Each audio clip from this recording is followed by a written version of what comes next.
Welcome to the Learning Pines YouTube. We hope this video helps. You'll start by making sure Excel is installed and signed in so your templates and cloud files are available. Open the app, allow access to files, and pick OneDrive or iCloud for sync. This prevents version conflicts later. Next, tap the plus icon to create a new workbook or choose an existing file from recent. This first step gets you into the familiar grid quickly so you can begin entering data without worrying about where your file is stored. Now focus on building the workbook. Tap any cell and type or paste values, then use the FX bar to write formulas like equals SUM, A1, A10. Make sure to format numbers and dates so calculations behave as expected. Tap Home to change format, font, and alignment.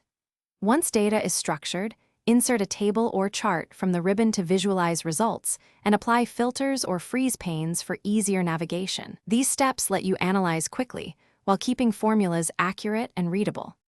Finish by saving to the cloud and sharing directly from Excel so collaborators get the latest version. Use Share to send a link or export as XLSX or PDF for distribution. If you need protection, lock cells or protect the sheet with a password to avoid accidental changes. Once done, verify sync. If a file seems out of date, refresh the cloud connection or open it in the Files app to force resync.